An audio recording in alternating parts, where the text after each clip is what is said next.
But Savitri की व्रत कथा। भद्र देश के एक राजा थे जिनका नाम अश्वपति था। भद्र देश के राजा अश्वपति के कोई संतान न थी। उन्होंने संतान की प्राप्ति के लिए मंत्रोच्चारण के साथ प्रतिदिन 1,00,000 आहुतियां दी। 18 वर्ष तक यह क्रम जारी रहा। इसके बाद सावित्री देवी ने प्रकट होकर वर दिया कि राजन, तुझे एक तेजस्वी कन्या पैदा होगी।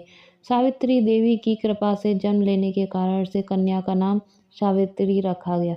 कन्या बड़ी होकर बेहद ही रूपवान हुई। योग्य वर न मिलने की वजह से सावित्री के पिता बड़े दुखी हुए। उन्होंने कन्या को वर स्वयं तलाशने को भेजा।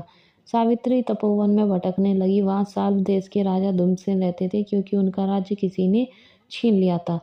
उनके पुत्र सत्यवान को देखकर सावित्री ने पति के रूप में उनका वरण किया। ऋषि राज नारद को जब यह बात पता चली तो वह राजा अश्वपति के पास पहुंचे और कहा कि हे राजन, यह क्या कर रहे हैं आप?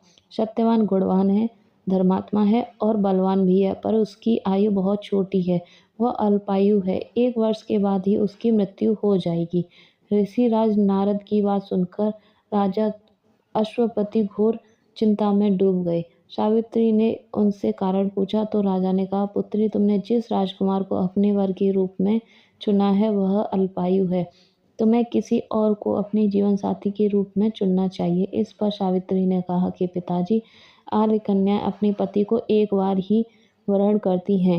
राजा एक बार ही आज्ञा देता है और पंडित एक बार ही प्रतिज्ञा करते हैं और कन्याएं दान भी एक बार ही किया जाता है। सावित्री हठ करने लगी और बोली, मैं सत्यवान से ही विवाह करूंगी।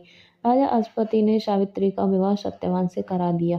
सावित्री अपने ससुराल पहुंचते ही सास ससुर की सेवा करने लगी। समय बीतता गया। नारद मुनि ने सावित्री को पहले सत्यवान की मृत्यु के दिन के बारे में बता दिया था।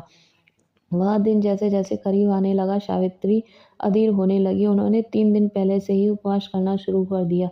नारद मुनि द्वारा कथित निश्चित तिथि पर पितरों का पूजन किया। हर दिन की तरह सत्यवान उस दिन भी लकड़ी काटने जंगल चले गए थे। साथ में सावित्री भी गई थी।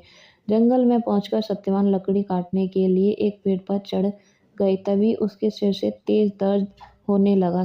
तेज दर्द व्याकुल सत्यवान पेड़ से नीचे उतर आए। सावित्री अपना भविष्य समझ गई। सत्यवान के सिर को गोद में रखकर सावित्री सत्यवान का सिर हिलाने लगी। तभी वहां यमराज आते दिखे। यमराज अपने साथ सत्यवान को ले जाने लगे। सावित्री भी उनके पीछे पीछे चल पड़ी। यमराज ने सावित्री को समझाने की कोशिश की कि यह विधि का विधान है, लेकिन सावित्री नहीं मानी। सावित्री की निष्ठा और पति परायणता को देखकर यमराज ने सावित्री से कहा कि हे देवी, तुम धन्य हो, तुम मुझसे कोई 3 वर मांग लो। सावित्री ने कहा कि मेरे सबसे पहले सास ससुर वनवासी हैं और अंधे हैं, उन्हें आप दिव्य ज्योति प्रदान करें। यमराज ने कहा, ऐसा ही होगा, जाओ, अब तुम लौट जाओ। लेकिन सावित्री अपने पति सत्यवान के पीछे पीछे चलती रही। यमराज ने कहा, देवी, तुम वापस जाओ। सावित्री ने कहा, भगवान, मुझे अपने पतिदेव के पीछे पीछे चलने में कोई परेशानी नहीं है।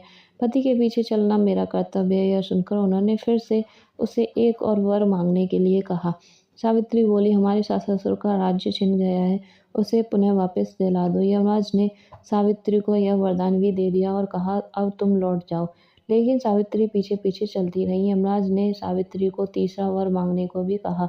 इस पर सावित्री ने सुसंतान का और सौभाग्य रहने का वरदान मांगा।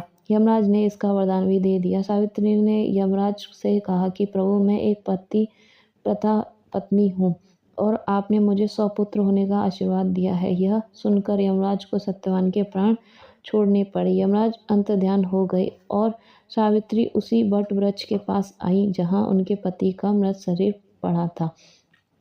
सत्यवान जीवंत हो गए और दोनों खुशी खुशी अपने राज्य की ओर चल पड़े। दोनों जब घर पहुंचे तो देखा माता पिता को दिव्य ज्योति प्राप्त हो गई है। इस प्रकार सावित्री और सत्यवान चिरकाल तक राज्य सुख भोगते रहे। अतः पतिव्रता सावित्री के अनुसार ही प्रथम अपने सास ससुर की उचित पूजन करने के साथ ही अन्य विधियों का प्रारंभ करें। वट सावित्री व्रत करने और इस कथा को सुनने से उपासक के वैवाहिक जीवन या जीवन की साथी की आयु पर कोई किसी प्रकार का कष्ट नहीं आता और ना ही संकट आता है। जो भी आता है टल जाता है।